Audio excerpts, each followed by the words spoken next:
Alejandra Peñuelas, vengo de Casa Gaviota, Un Vuelo Sin Violencia, una asociación civil.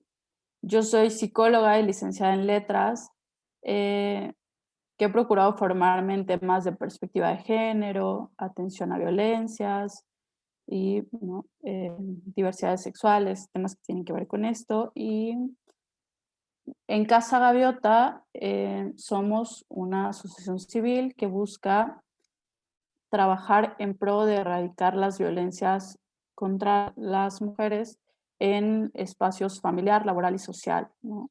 Desde la educación para la paz, tratar de construir espacios más pacíficos para convivencias más óptimas entre hombres y mujeres.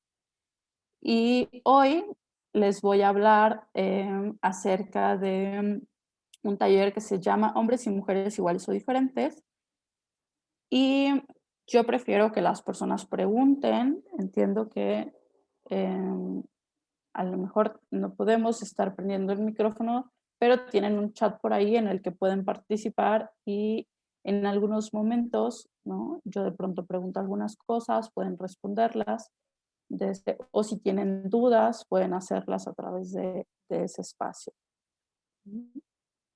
Creo que también eso enriquece estos espacios. Y primero vamos un poco de qué va esto. Vamos a hablar acerca de lo que es sexo, de lo que es género, cómo se construye y un poco eso cómo afecta la forma en la que nos desarrollamos, pero también en la forma en la que convivimos hombres y mujeres. Y entonces, primero, ¿qué es sexo? A veces esa es la parte que todos tenemos por ahí más clara, de la que tenemos más información, porque el sexo hace referencia a la parte biológica del cuerpo, ¿no? Entonces, en, en el sexo tiene que ver con asuntos de eh, cromosómicos, gónadas, del tipo de cuerpo con el que nacemos, y a partir de él se van a construir una serie de cuestiones a niveles sociales, ¿no? Como es el género, y vamos a ir explicando un poco porque el sexo es el que ya está, ¿no? Si yo nací con pene o nací con vulva, esa parte, bueno, ya es así al momento del nacimiento. En lados humanos, el sexo tiene 3 dimensiones básicas, ¿no? Que tiene que ver con la genética, la presencia de cromosomas que yo les mencionaba, una presencia hormonal, sobre todo a partir de la adolescencia. Esto es altamente notorio cuando tenemos cambios, pero en realidad, bueno, las hormonas están siempre, ¿no? Pero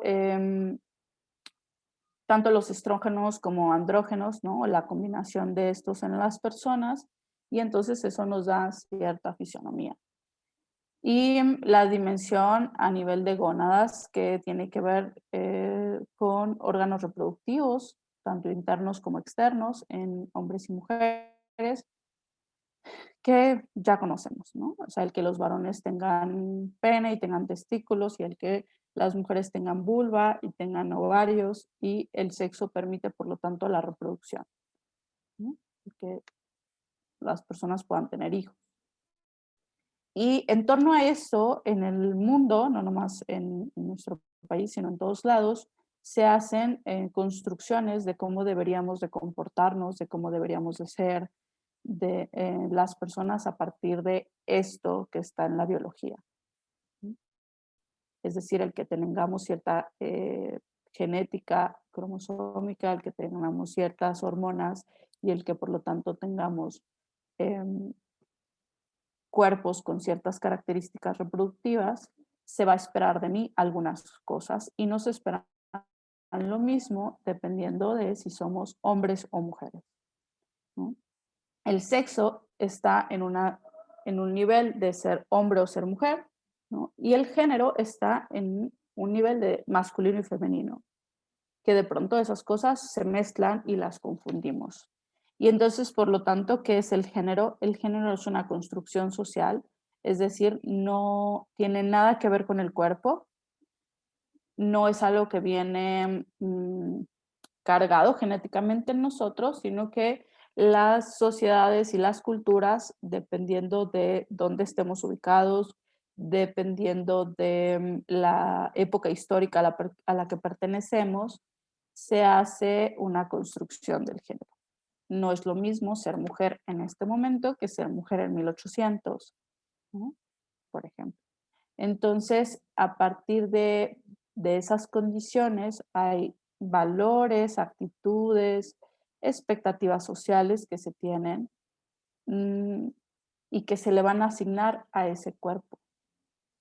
Ujú.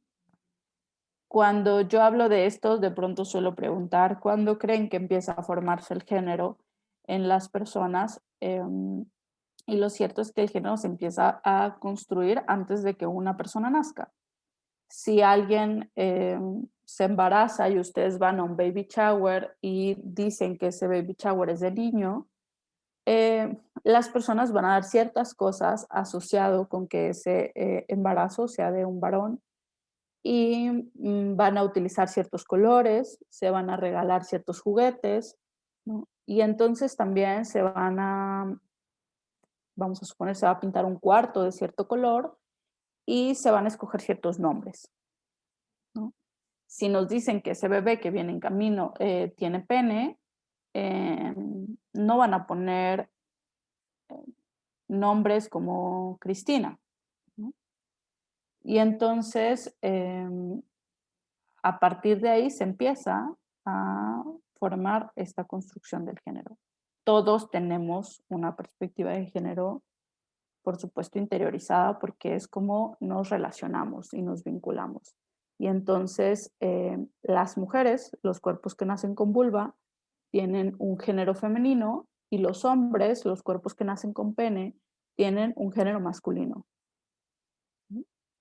Y de pronto nos dicen, eso tiene que ser así, eso no se puede cambiar y nos hacen mucho hincapié en que tenemos que encajar en lo que se espera de mí a partir de ese cuerpo, ¿no? Y entonces todos tenemos como cosas con las cuales cumplir. Estas ideas que se tienen sobre lo que se espera de mí por ser mujer son estereotipos de género, es decir, las ideas que hemos ido construyendo en el mundo, como que las mujeres somos siempre sensibles, como que las mujeres, no lo sé, lloramos fácil, como que siempre vamos a ser buenas mamás y siempre vamos a desear cuidar de niños y podemos hacerlo bien, ¿no? Estas ideas que se tienen, como que los hombres tienen que ser fuertes, tienen que ser valientes, tienen que ser aguerridos, tienen, ¿no? Defender a los otros, aunque eso los ponga en riesgo. Y de estas ideas se hacen roles. ¿Y qué son los roles? Es la forma en que las ideas que se tienen se traducen en actividades que yo tengo que desempeñar, ¿no? Y entonces estas actividades recaen hasta en el ámbito laboral, ¿no? Estas actividades también pasan por casa, por supuesto, ¿no? El que, no sé si es el caso de alguno o alguna de ustedes, pero en algunas familias el que sírvele la comida a tu hermano, ¿no? Porque él es varón y entonces él no lo puede hacer, pero tú sí lo puedes hacer. Y entonces eso es una actividad, eso ya es un rol que me toca y esos son roles de género, ¿no? Y entonces de pronto esta idea social que todos tenemos y porque todos hemos crecido dentro, ¿no? Se crean ideas de lo que se espera que vamos a desempeñar y nos vamos a aportar y después se vuelven en exigencias de cosas que tienes que cumplir, ¿no? De roles que tienes que desempeñar. ¿Y qué es lo que pasa? ¿No? Que terminamos encajando en esto. Si no encajamos, de pronto no nos va muy bien, ¿no? Pero se nos exige que desempeñemos funciones o actitudes en torno a esto. Y entonces, por lo tanto, el que yo tenga el cabello de cierto largo, el que yo use maquillaje siendo mujer y el que me vista de ciertas formas, es esperado a partir de ese cuerpo. Y todo eso tiene que ver con el género. ¿No? Un poco lo que yo les decía, ¿no? En la mayoría de las sociedades, no en todas, pero en la gran mayoría solamente existen dos géneros, lo masculino y el femenino. Hay sociedades donde existen tres géneros o géneros además de este, pero en su mayoría en el mundo existen esos dos. Y a partir de ahí, cada quien tiene roles, papeles que tiene que desempeñar y que tiene que cumplir. Y entonces el género abarca todas las áreas de nuestra vida, abarca nuestra papel social y cultural, ¿no? Nuestra condición psicológica personal, porque cómo me despego de algo que siempre ha estado y que siempre se ha esperado de mí. Entonces, un poco resumiendo lo que hemos hablado hasta ahorita, el sexo hace referencia a lo biológico y el género hace referencia a esta construcción de la masculinidad y la feminidad, ¿no? De qué se entiende a partir de esos cuerpos. Y entonces, por lo tanto, el género también afecta la forma en la que hombres y mujeres se relacionan entre sí. ¿No? Porque nos enseña a ambos a comportarnos de ciertas formas, pero también se nos enseñan a lo que de pronto se espera que nosotros hagamos y la forma en la que se espera que tratemos a los otros. Los hombres pueden ser muy firmes, pueden establecer límites y eso puede ser bien entendido y de pronto eso no se es tan entendido cuando se trata de mujeres, ¿no? Porque, eres agresiva o porque no es algo que embone con el género femenino. Por ejemplo, el ser muy firme. ¿No?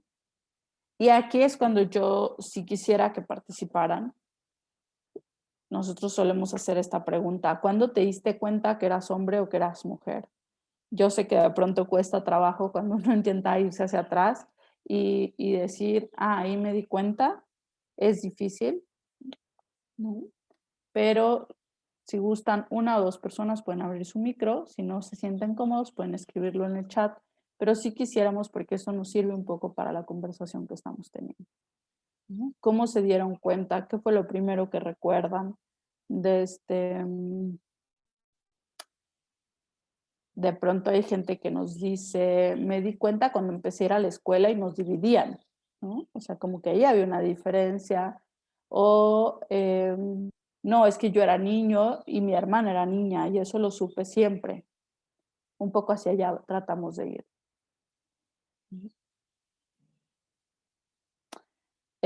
Una de ustedes nos dice, desde que me dividieron entre niños y niñas en el kinder y además de la ropa que vestíamos.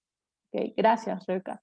Efectivamente, ¿no? Esa es una división altamente notoria cuando llegamos a la escuela. Por ejemplo, las casas, por supuesto, tienen baños mixtos, ¿no? O sea, no importa quiénes vivamos en esta casa, todos vamos a usar el mismo baño, pero cuando ya llegamos a la escuela, que es un espacio que nos permite socializar y aprender de él, también aprendemos eso, ¿no? Las niñas les toca este y a los niños les toca este.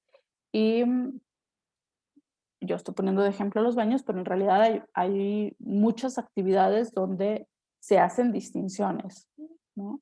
Distinciones de ropa, como dicen, a partir de los uniformes, pero también a veces hasta distinciones de actividades, distinciones de colores, distinciones de lo que se puede jugar o no. ¿No? Y entonces se nos lleva a tratar de encajar en el género establecido, ¿no? Y en lo que se considera que es lo adecuado para cada uno.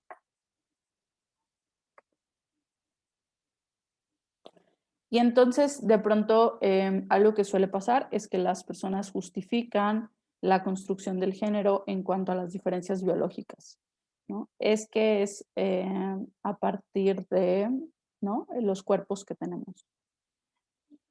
Hay algunos estudios sobre ese tema, pero una parte importante es que en realidad las diferencias biológicas entre hombres y mujeres se pueden reducir más fuertemente a 4. ¿no? Únicamente los hombres pueden fecundar, ¿no? Porque pues, solamente los varones producen esperma, solo una mujer puede tener menstruación, solo una mujer puede tener un embarazo y por supuesto solo una mujer es capaz de amamantar. ¿No?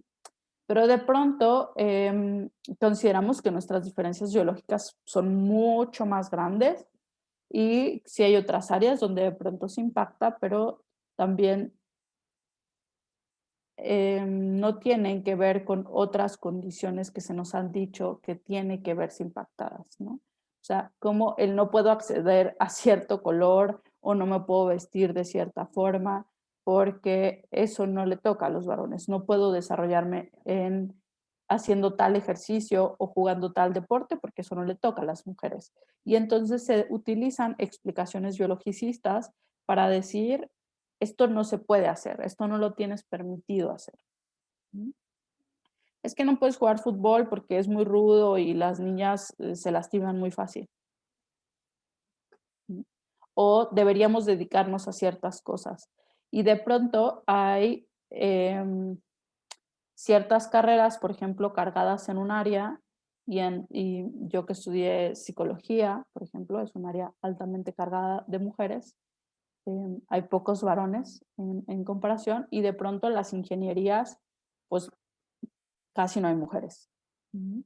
Y entonces creemos que esto es casual, ¿no? Ah, es que es por un asunto meramente de intereses. Bueno, lo cierto es que los intereses también tienen que ver con lo que se nos ha enseñado, que nos toca y que nos es permitido desempeñar. Y en ese sentido ya no es tan casual.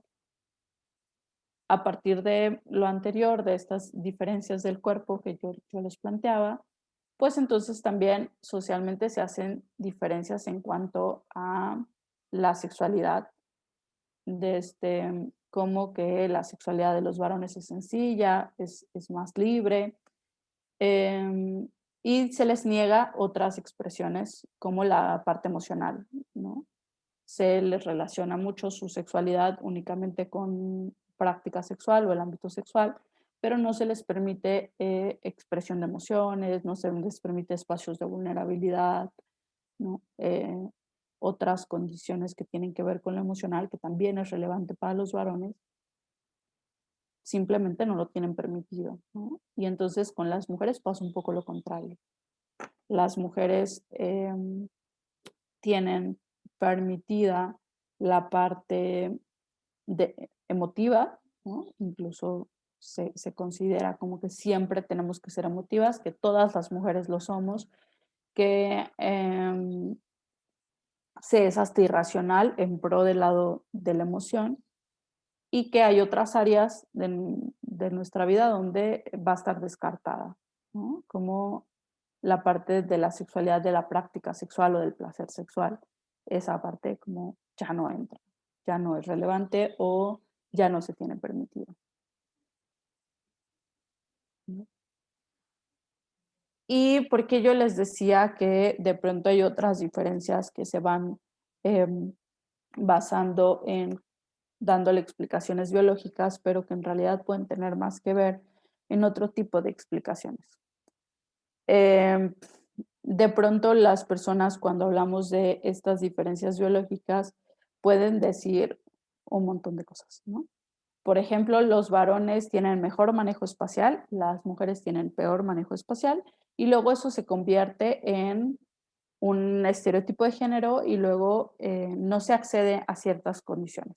Como que si yo tengo peor manejo espacial, quiere decir que yo soy mala manejando. Ya es un hecho. Y entonces quiere decir que todos los varones son buenos manejando y también se vuelve un hecho, aunque que no sea verdad, porque es una habilidad que puede variar de una persona a otra. Y entonces llegamos al área laboral y una empresa busca choferes y buscan exclusivo hombres, ¿no? Porque los choferes tienen que ser hombres porque lo hacen mejor, porque es más seguro, porque, ¿no? Y entonces también se utilizan algunas explicaciones con base en la biología para otras condiciones. ¿Y por qué de pronto ahí hablamos de los juegos que jugamos? Bueno, primero porque es una forma muy básica de aprendizaje del género y de diferencias de género. Yo quiero que un poco se pongan a pensar si hubo juegos a los que no se les tuvo permitido acceder. Ujú. Si, no porque no les gustaran, no porque ustedes no los quisieran hacer o porque estuvieran obligados a jugar ambos. No, sino que a veces no se nos permite. ¿Mm? De pronto cuando nosotros hablamos de esto en algunos talleres hay gente que nos dice, yo tenía una prima y quería jugar con la prima las Barbies y me decían que no, ¿no? Pero pues era el juego que había y estaba la prima y, ¿no? Siendo varones. Y entonces, no, no puedes, ve y juega otra cosa. Y entonces de pronto no se nos permite y también los juegos tienen que ver en habilidades que adquirimos, en áreas que se desarrollan. Por ejemplo, hay estudios que dicen los juegos de varones tienen que ver más con cuestiones del espacio, cuestiones de motricidad, que permiten alta movilidad, ¿no? Se mueven muchísimo, em, interactúan con otros en espacios más amplios y los juegos de mujeres están reducidos a espacios más pequeños, a poca movilidad física, ¿no? O sea, si yo juego a las muñecas, pues no tengo que andar corriendo muchísimo. O si juego a la cocinita o al, al té o a las Barbies, no hay una gran movilidad. Sí hay interacción con otros, pero no con algunas cuestiones de coordinación, no con y hay de pronto estudios que dicen, a ver, no es tan casual, ¿no? No es un asunto meramente de porque tenemos ciertos cuerpos, quiere decir que se desarrollan ciertas áreas y que esa es una diferencia, sino desde dónde viene. Ujú. Hay, hay personas que se les ha permitido desarrollar esto y hay personas a las que no se les ha permitido desarrollar esto. Y no nos referimos únicamente a nosotros o a mi generación o a la generación antes de mí, sino desde una condición de muchas generaciones que te permiten desarrollar cierta área y que a otras no se les ha permitido desarrollar esa área, ¿no? Y entonces, ya de pronto ahí, algunas de las diferencias que se han dicho que existen a nivel biológico, pues resulta que habría que cuestionarlas si son meramente a nivel biológico, si la parte social también está influyendo en que terminemos desarrollando ciertas áreas. Ujú.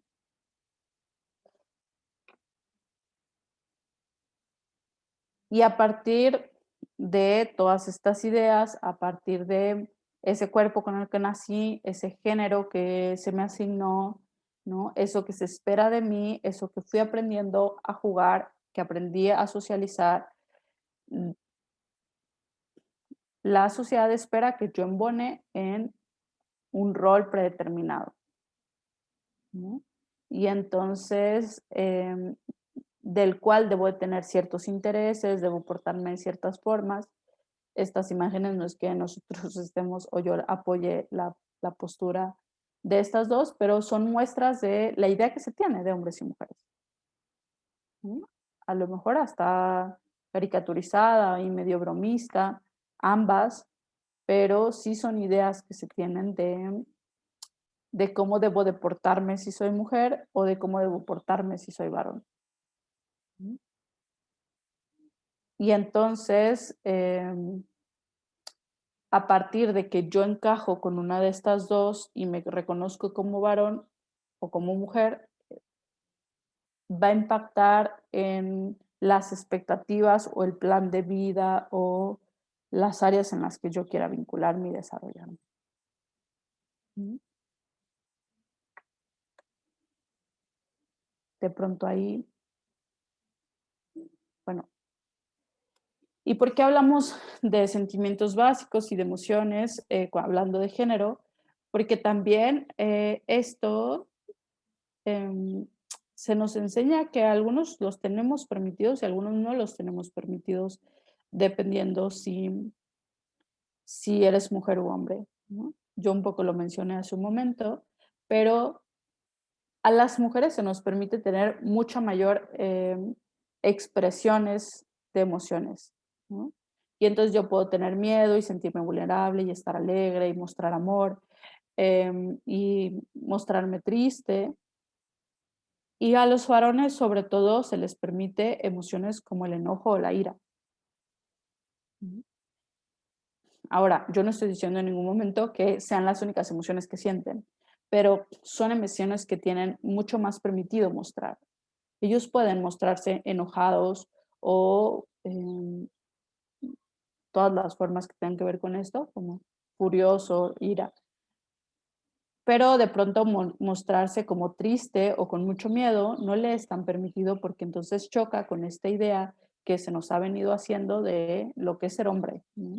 Y entonces, ¿cómo le digo que estoy bien asustado y que me da muchísimo miedo hacer eso y que no lo quiero hacer y que va a pensar de mí y entonces me voy a ver poco hombre? Y vienen una serie de cuestionamientos que nos hace mejor lo oculto, ¿no? Mejor no lo muestro, mejor me lo guardo. Y de pronto pasa con los afectos, pasa con sentirme triste, sobre todo emociones que consideramos negativas, ¿no? Como el miedo, la tristeza, menos, ¿no? ¿Cómo le voy a decir que estoy triste? Mejor digo, no, nada, no tengo nada, no siento nada. Y entonces tienden a guardar mucho más em, todas sus emociones o a sacarlo a través de vías como que no son tan adecuadas. O sea, ya ni les conté cómo me siento, ni me desahogo, ni hablo de mis miedos, pero terminé golpeando la pared, ¿no? Y no era tan adecuado. Y en el caso de las mujeres es un poco a la inversa. Se nos permiten más expresiones, sí, excepto emociones relacionadas con el enojo, ¿no? Y entonces, si yo me enojo y lo hago notar y esto se muestra, quiere decir que como mujer estoy loca, seguramente, ¿no? Soy súper reactiva, soy agresiva, tengo problemas de algún tipo, porque ¿cómo puede ser que me enojé? Y el resto de las emociones es mucho más fácil, porque una mujer puede ser vulnerable y puede tener miedo porque alguien va a tener que venir a protegerte, digo, desde esta construcción que se tiene, y puede estar muy triste porque lo que pasa es que alguien puede venir a consolarte, ¿no?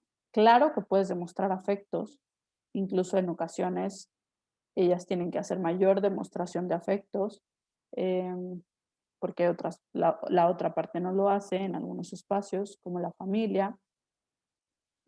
Y bueno, emociones como la alegría, claro que les son permitidas.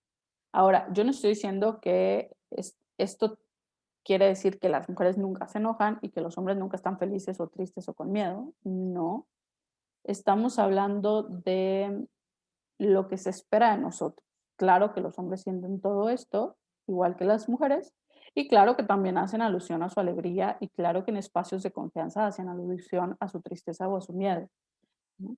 Pero estamos hablando de que a nivel social, de pronto hay cosas que se nos permiten y cosas que no, o donde se va a reaccionar de algunas formas, ¿no? Em, las mujeres en espacios de mujeres, con amigas, con compañeras de trabajo, se les toma muy bien incluso eso, hablar de cómo se sienten y de pronto no siempre en los espacios de varones es también aceptado, porque de pronto hay espacio como de mucha burla, de broma, y entonces tiende a minimizarse la expresión de emociones. Y esto también tiene que ver con esto que se dice que un hombre y una mujer tienen que hacer, ¿no? Que tenemos que comportarnos.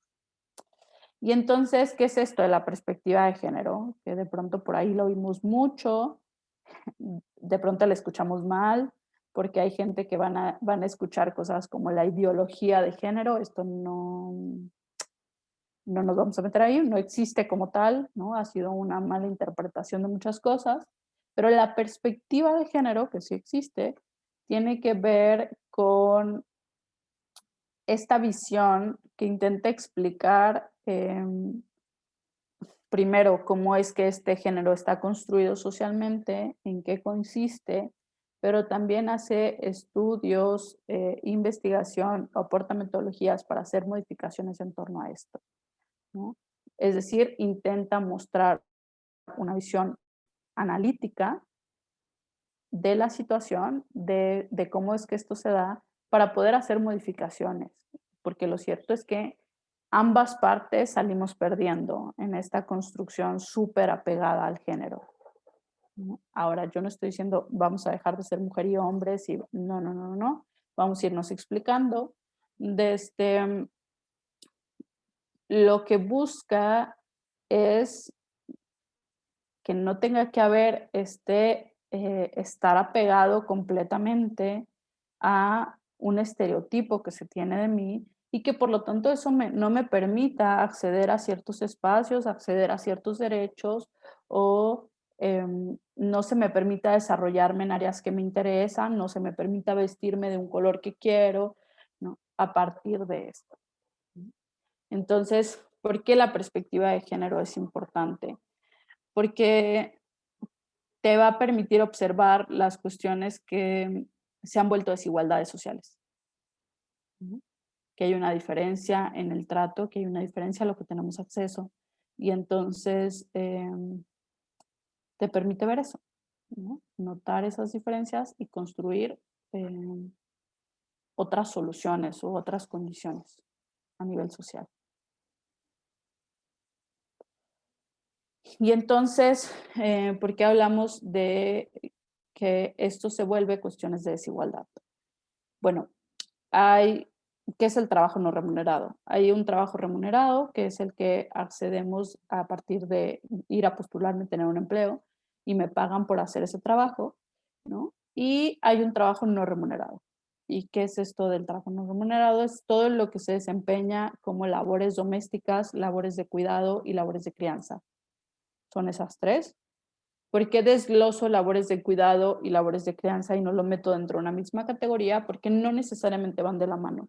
Si yo no tengo hijos, pero mi pareja está enferma y necesita que alguien se haga cargo durante esa enfermedad, no una enfermedad, digamos, no una gripa, sino, ¿no? Alguien tiene que cuidar. Esas son labores de cuidado. Si hay una persona de la tercera edad o una persona enferma dentro del área familiar, esas son labores de cuidado, aunque no sean de crianza, porque no son hijos. Pasa con personas con discapacidad dentro de las familias, todo este tipo de cosas. Y entonces, ¿por qué hablamos del trabajo no remunerado? Porque estos estereotipos de género, que se volvían roles, que yo les hablaba al inicio, significa que de mí se espera que haga ciertos trabajos y haga ciertas labores, no solamente ciertos trabajos en el espacio remunerado, sino que haga ciertos trabajos al llegar a casa. Y entonces las mujeres recae el trabajo no remunerado, en las mujeres en el mundo sobre todo. Ujú. Es decir, ellas terminan haciendo labores de crianza, cuidar a otros y hacer labores domésticas. Esto sin importar que también tengan un trabajo remunerado. Ujú. En México hay un promedio de que las mujeres trabajan 38 horas en un trabajo regular y los hombres trabajan un promedio de 48 horas en trabajo regular. Es decir, sí, los hombres trabajan más, pero les pagan por ese trabajo y entonces trabajan más en promedio 10 horas. Pero las mujeres cuando llegan a casa trabajan alrededor de 50 horas a la semana y los hombres trabajan 17 horas. Y entonces ahí ya no nos cuadra tanto las cifras, ¿no? O sea, él trabajó 10 horas más y le pagaron, pero ella terminó trabajando en realidad 40 horas y las 17 de él pues no se compensan, ¿no? Aún tomando en cuenta las 48 horas de él y las 17 de trabajo no remunerado, ellas siguen trabajando, ¿no? Alrededor de 20 horas más. Entonces, ¿qué implica esto? Bueno, primero, que no se te paga, ¿no? No recibes un salario a partir de esto. sobre todo mujeres, entonces lo voy a hablar en femenino porque son quienes suelen desempeñar esa labor, desde las mujeres que trabajan haciendo esto en otro espacio que no sea su casa, no entra en esto que estamos hablando, ¿no? O sea, las mujeres que se dedican a hacer trabajo doméstico en otra casa, a cuidar de otros niños que no son sus hijos, a cuidar de otros enfermos, no entra porque ellas reciben un salario, eso es a lo que se dedican. Pero cuando lleguen a casa esto se va a repetir, ¿no? Ellas van a ser quienes hagan mayor cantidad de trabajo no remunerado. ¿No? Y entonces eso también termina impactando a niveles más grandes, como a niveles sociales o a niveles de gobierno, desde el que las mujeres dediquen todo este trabajo. ¿Por qué? Primero porque el trabajo que se desempeña, aunque no se paga, sí quita un gasto a la economía familiar, porque simplemente hay que pensar en si se le pagara a alguien por limpiar la casa, ¿cuánto se le pagaría mensualmente? Eso se está ahorrando en pro de un trabajo familiar. Desde, si se le pagara a alguien porque cuidara a los niños, pero no se hace porque la mamá lo hace, ¿cuánto se le pagaría? ¿No? Eso se ahorra del gasto familiar. Es alrededor de unos 5,000 pesos mensuales en promedio, según datos oficiales, lo que se ahorra a partir del trabajo no remunerado. Y de pronto ustedes ahí ven una gráfica abajo donde esto se desglosa en cantidad de horas por tipo de labor. Es decir, si yo cocino, en lavar, en ese tipo de actividades, se dedican alrededor de 20 horas. Hay desgloses sobre esto. Y entonces, porque yo digo que esto termina impactando a niveles más grandes. Por ejemplo, por ahí hay una declaración que fue oficial por parte del presidente donde dice no hay que pagar guarderías y instancias infantiles, mejor hay que darle ese dinero a las abuelas porque ellas son las que hacen esa función, ¿no? Si las mujeres terminan haciendo trabajo de crianza y de cuidado de menores y eso no se vuelven en espacios como estos, pues es algo que el gobierno no pone, ¿no? Si las mujeres son las que terminan realizando cuidados sobre adultos mayores y no hay estancias para personas de la tercera edad, es algo que tampoco se está poniendo, ¿no? Entonces, de pronto, los trabajos no remunerados impactan no solo a nivel familiar, impactan también a niveles sociales. ¿Y por qué esto es relevante? Porque es algo que no se va a esperar de un varón, ¿no? Ahora es cierto que hay mayor participación. Sí, es verdad. No estoy diciendo ningún varón participa, ¿no? Pero estamos hablando a nivel de la mayoría. La estadística dice esto. Y entonces las mujeres se han involucrado casi en la misma medida en el trabajo formal, pero los varones no se han involucrado, ¿no? Ni en la mitad en el trabajo de este tipo. Y entonces, a partir de si yo lo hago, si lo hago bien, tengo mayor aceptación social, dependiendo del género al que pertenezco. Si no lo cumplo, si no cumplo este rol, si no lo hago bien, tengo crítica social a partir de esto, ¿no? Y eso también pasa en ambos sentidos, ¿no? No en las mismas áreas, pero por ejemplo, si un varón provee y provee buen dinero, es un buen varón, es una buena pareja, es un buen hombre, ¿no? Si no cumple con ese rol, va a haber crítica a partir de esto, ¿no?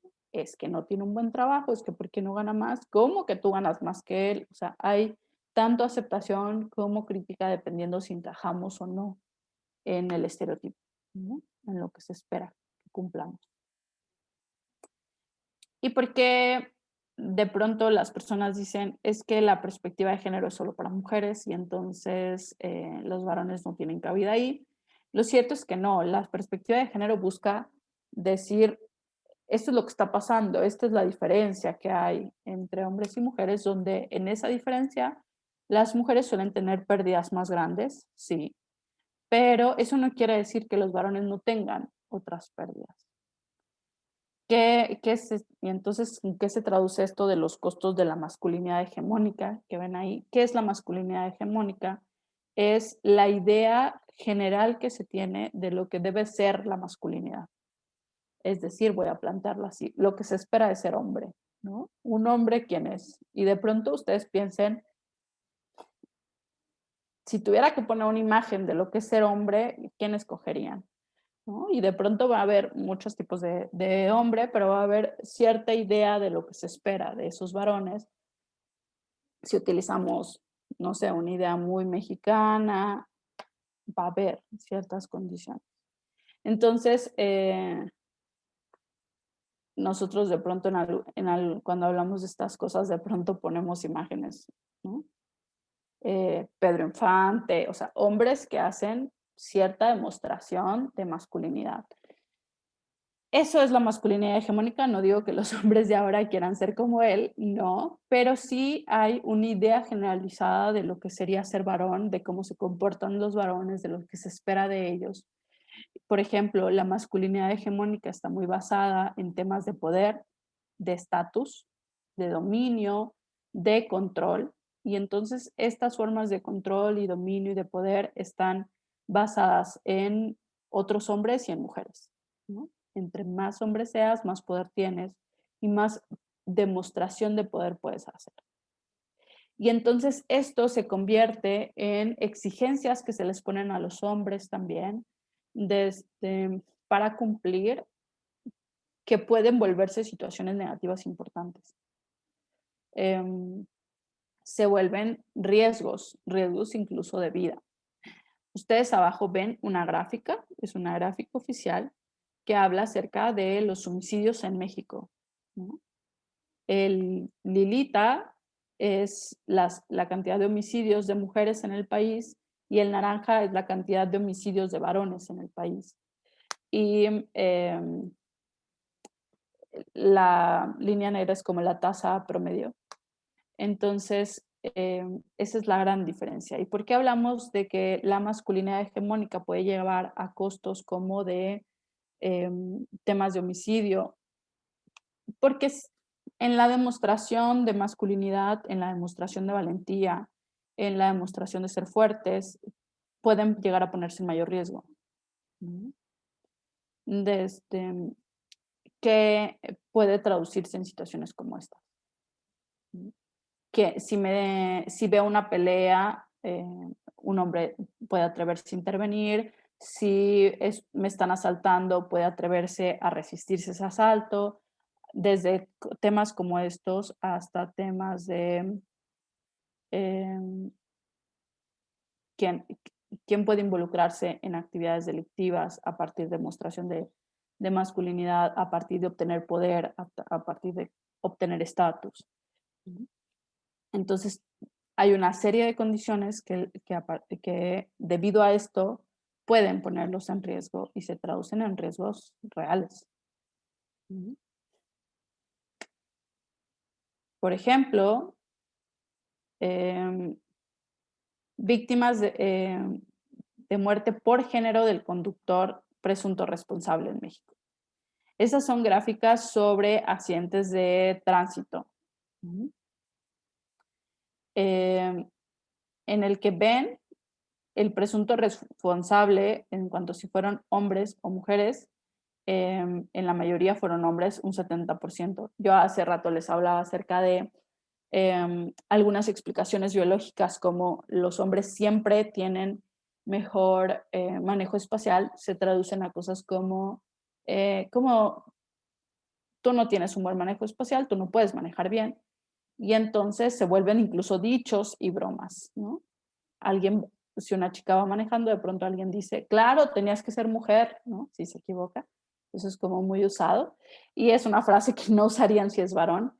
Pero resulta que en su mayoría, los presuntos responsables de accidentes más graves, accidentes que terminan en muerte de los involucrados, tienden a ser varones. Es decir, accidentes donde o muere o hay un daño físico importante. Y la diferencia con situaciones donde se es mujer es mucha, ¿no? De un 77% a un 13%. Y la otra gráfica habla acerca de los accidentes de tránsito en zonas urbanas, donde habla de quién era el responsable de conducir cuando existió el accidente, ¿no? O sea, quién tuvo la culpa del accidente. Y entonces, 7 de cada 10 conductores eran varones. Y entonces con esto no estamos tratando de decir, ya ven, era mentira, los hombres manejan mal, las mujeres no. No va por ahí, sino estamos tratando de hablar de cómo justo esta masculinidad termina impactando algunas áreas. ¿Y por qué hablamos de que la masculinidad y la construcción hegemónica de la masculinidad puede impactar la forma en la que manejamos? No tan directamente, no tiene que ver con cómo manejo, tiene que ver a lo que me atrevo al manejar. Por ejemplo, los hombres hacen alarde también de fuerza, de poder, de control a partir de el carro, ¿no? Hay que manejar más rápido, hay que acelerar, hay que jugar a arrancones, ¿no? O sea, cuestiones que los ponen en mayor riesgo. Tienden a tener menos precauciones respecto a seguir las reglas de tránsito o a manejar bebidos, porque si yo digo, no, es que no voy a llevar carro porque voy a tomar, la gente lo vería normal, ¿no? Y no necesariamente habría burla de eso. Y no siempre le pasa a los hombres, ¿no? A los hombres sí pueden decir como, ¿y eso qué, no? ¿No? O sea, ¿qué te va a pasar? Y se pide que haya demostración, ¿no? De pronto una solera en un semáforo y el de al lado responde y ni se conocen y ya empezaron como a ver quién gana. Entonces tiene que ver también con esto que se pide que demuestren, esto que se espera de ellos y que de pronto termina poniéndolos en riesgo. Y eso también tiene que ver con costos de la masculinidad, ¿no? Porque, ¿qué pasa si digo que no? ¿Qué pasa si no accedo? ¿Qué pasa si digo no quiero correr o no quiero manejar estando tomado o no voy a jugar a rancones o no quiero superar el límite de velocidad sin sentir que voy a ser menos hombre o sin que el otro me haga comentarios o bromas o burla a partir de ello? Entonces, esas son algunas de las, digamos, donde es muy fácil notarlo, pero lo cierto es que estas pérdidas son constantes, tanto para hombres como para mujeres. Y terminan volviéndose también en situaciones de violencia para cualquiera de las dos partes. ¿Por qué hablamos de que esto puede terminar volviéndose situaciones de violencia? Primero, también a los hombres en esta búsqueda de demostraciones de fuerza, tienen que hacer alarde de esto o tienen que defenderse o les exigen y les enseñan y hacen hincapié en esto. Y a las mujeres las ponen en una condición de mayor vulnerabilidad y demás, ¿no?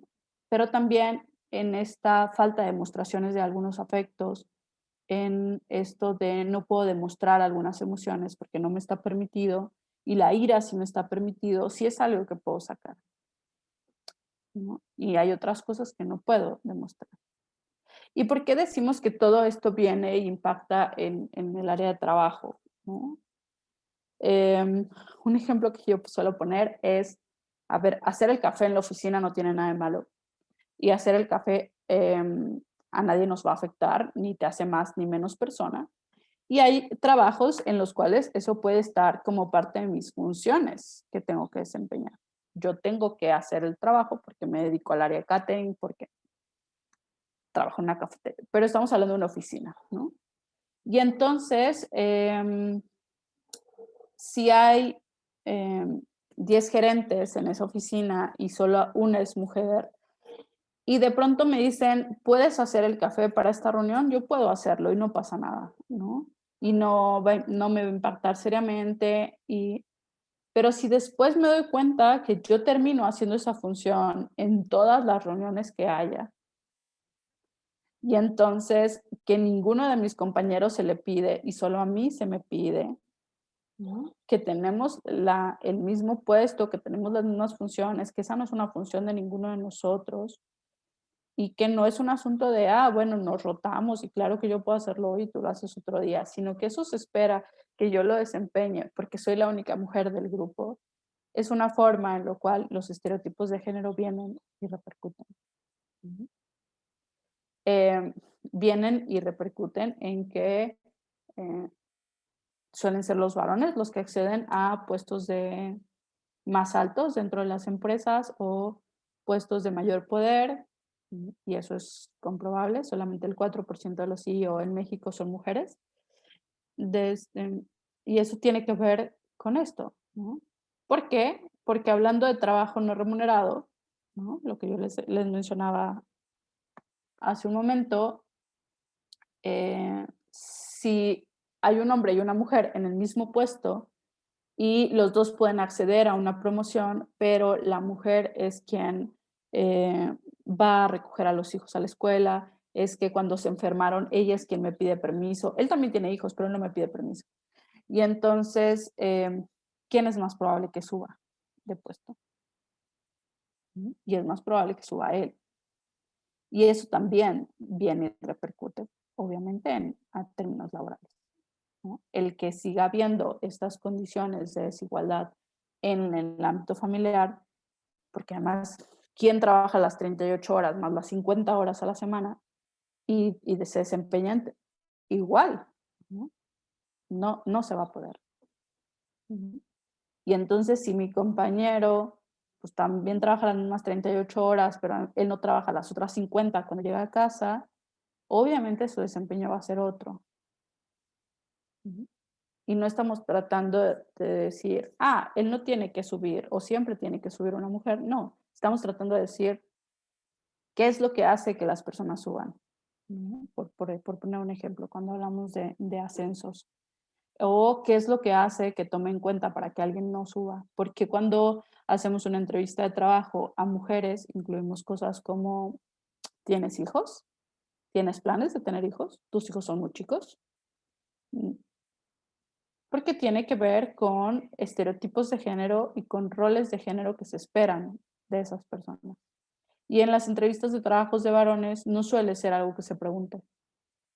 No se pregunta si quieres tener hijos, si cuántos hijos quieres tener, si en cuánto tiempo planeas tenerlos, si ya los tienes o no. Porque se espera que haya una mujer cerca que se haga cargo de esas labores y entonces, por lo tanto, viene y repercute en términos laborales. Y entonces, ustedes ahí están viendo, por ejemplo, em, esto acerca de una triada sobre las violencias y los ejercicios de las violencias, ¿no? Que yo les hablaba que a los hombres se les permite hacer estas demostraciones. Y entonces el problema aquí es que son tres formas, ¿no? Se ejerce violencia contra las mujeres, se ejercen violencias contra otros varones y se ejercen violencias contra ellos mismos. ¿Por qué? Porque en pro de no romper con mi estatus, en pro de no sentirme vulnerado, en, en pro de que no piensen que soy poco hombre o hacer demostraciones de que sí lo soy, o que no me hagan cierto tipo de comentarios, tengo que mostrar ciertas condiciones de poder, ¿no? Mostrar que sí me atrevo, por ejemplo, y que eso se da incluso en juegos, y pueden ser juegos que los ponen en riesgo y tiende a pasarle a varones o adolescentes varones y no pasa tanto chicas porque no tienen que hacer esa demostración. La demostración viene por otras vías. De otro tipo, ¿no? O sea, no estoy diciendo, ellas no tienen que cumplir, claro, tenemos que demostrar el género y ser una buena mujer constantemente, pero no desde el mismo lugar. Y los riesgos son distintos, ¿no? A lo mejor no me pongo en riesgo directamente, pero tengo que cumplir con cierta apariencia, tengo que cumplir con cierto comportamiento, no puedo mostrar ciertas cosas, eh, porque entonces tampoco estoy siendo una buena mujer. Las mujeres, por ejemplo, tengo que ser la mamá perfecta y tener un trabajo y entonces, y tener la casa perfecta y todo eso mientras uso tacones y me veo, ¿no?, espectacular. También tiene que ver con demostraciones del género. ¿Qué estamos tratando de plantear aquí? No estamos tratando de hablar acerca de, em, entonces habría que pelear entre nosotros, no, sino que habría que tratar de romper con estas ideas que trae consecuencias para ambos grupos, ¿no? Y que no trae ventajas. Ujú. Ideas muy apegadas al género tradicional, ujú, nos trae consecuencias a ambos, nos trae pérdidas a ambos y no construyen espacios ni más seguros, ni más sanos, ni más armoniosos. Y ahí en esos espacios hablamos de cualquiera, ni socialmente, ni laboralmente, ni familiarmente. ¿Qué tendríamos que hacer? Trabajar en conjunto en pro de construir esos espacios. Y hablamos de ser corresponsables en esas modificaciones. Que los varones puedan también en sus espacios de varones decir, no entro, ¿no?, en esta búsqueda de reforzar conductas altamente masculinas, que me ponen en riesgo, que pueden poner en riesgo a otros, ¿no? Y tratar de romper con esa idea y que las mujeres también hagan eso en sus espacios. Ahora, a las mujeres salir un tanto de algunos roles tradicionales con el paso del tiempo se les ha permitido más, ¿no? Pero no pasa igual con los varones y en esto se nos ha permitido más, también hemos tenido pérdidas. Porque de pronto cuando hablamos de estas cosas, las personas dicen, bueno, pero las mujeres ya podemos ir a la universidad y ya tenemos un trabajo y, ¿no?, podemos tener propiedades a nuestro nombre. Sí, todo eso pasa y claro que es un avance, pero lo cierto es que, por ejemplo, ¿no?, seguimos siendo quienes desempeñan las otras funciones.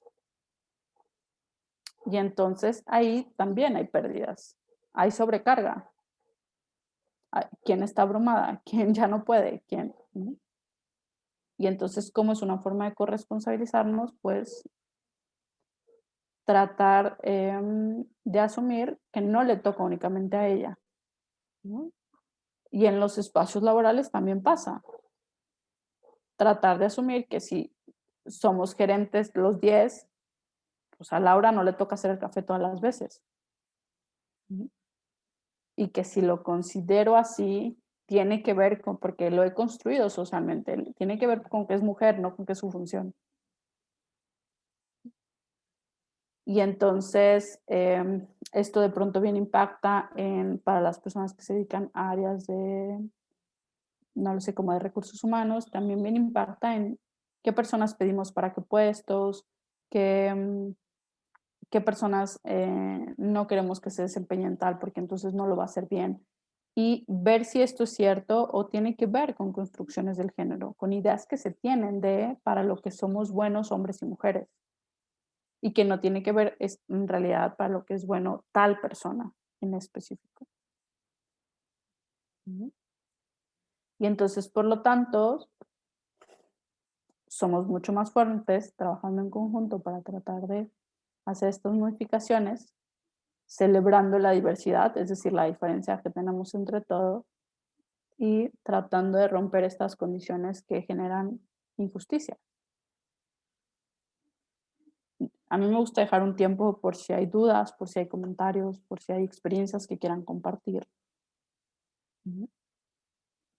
Si hay algo en lo que quieren que profundice o de lo que no quedó tan claro, y entonces este espacio es un poco para eso. Y supongo que abrir el micrófono está bien o pueden hacerlo por el chat. ¿Alguien? ¿Dudas? ¿Comentarios?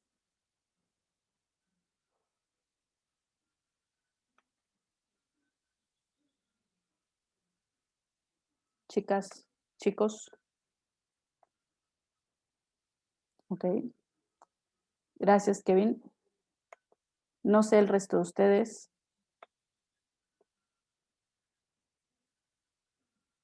Bien, creo que eso de que me caigan 20 siempre es positivo, ¿no? Habría que ver cuáles y debido a qué nos cayeron, ¿no? Y además, sobre todo, qué podemos tratar de hacer para modificar eso de lo que nos empezamos a dar cuenta.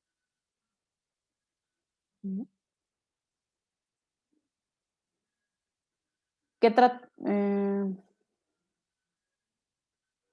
ok. Por ahí alguien comenta que sus papás están escuchando, creo que eso siempre es bueno, ¿no? En realidad, sí, generaciones más grandes suelen tener apegos al género más tradicional. No siempre es así, ¿no? Pero sí en su mayoría.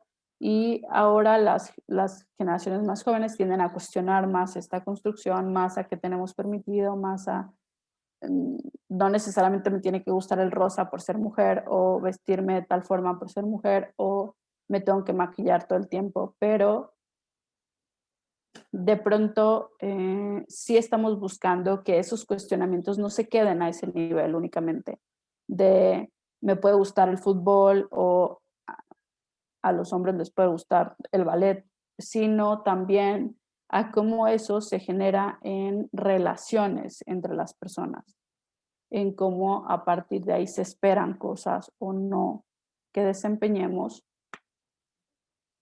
y se generan en tratos inadecuados de pronto en algunos espacios.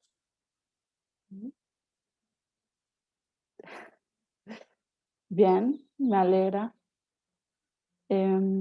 Bueno, por ahí alguien dice, ojalá el mensaje llegara a más personas. Sí, esperemos que sí, pero también esos espacios buscan eso, ¿no? O sea, que quien lo escucha también pueda llegar a otros espacios a cuestionar las formas en las que estas cosas se dan, ¿no? Tanto en el familiar y entonces que si yo tengo ventajas, que por ejemplo le pasa a los varones, y que si yo soy el único hermano y entonces mis hermanas me sirven siempre la comida porque así es la regla familiar, que yo también puedo llegar y cuestionar ese privilegio que estoy teniendo porque es un privilegio, es una ventaja que tengo como varón, porque eso no me toca.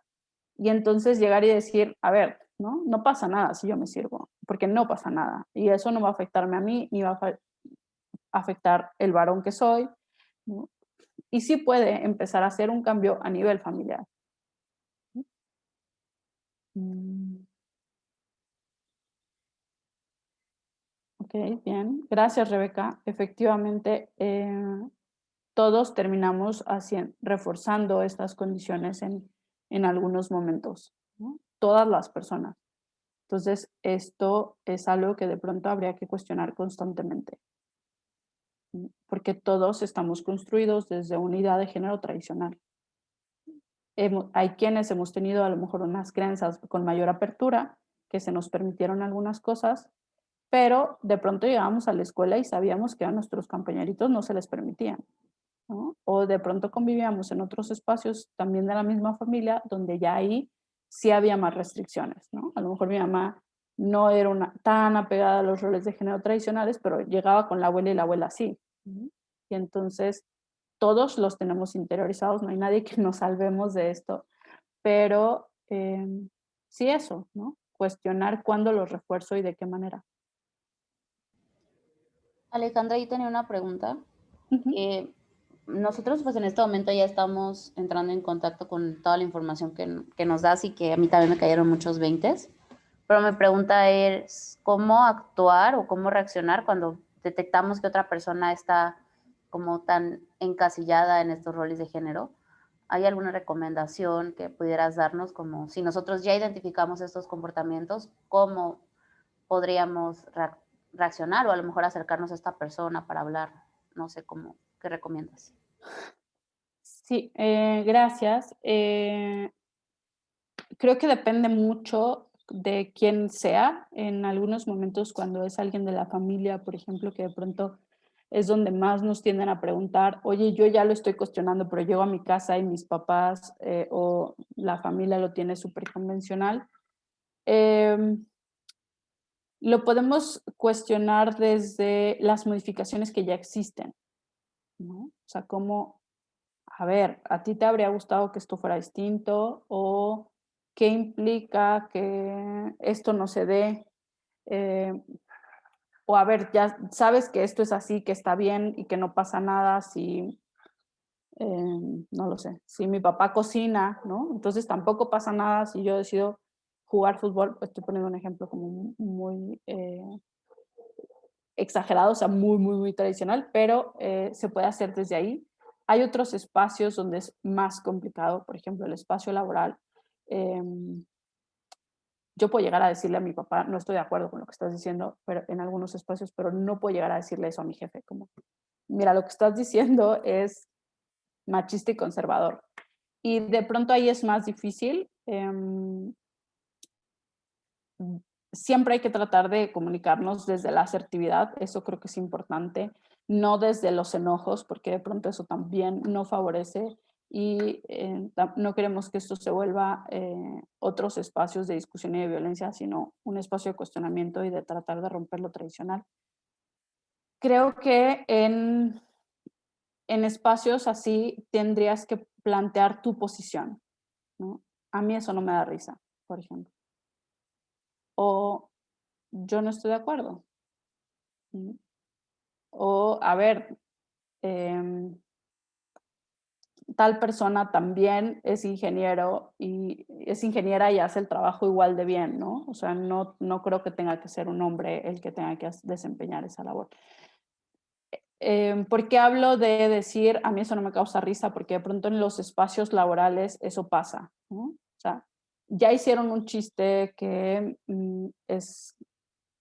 no solamente mantiene el estereotipo de género, sino que además termina siendo hiriente para por ejemplo, por poner un caso para las mujeres, y entonces me termino riendo, pues porque quiero encajar y porque qué incómodo y porque no quiero tener esta conversación de esto no está bien, y aunque no me sienta cómoda, o también le pasa a los varones, ¿no? O sea, es que me van a decir que, voy a poner ejemplos con los que no estoy de acuerdo, que soy un mandilón, y entonces mejor pues ya me río y ya, ¿no?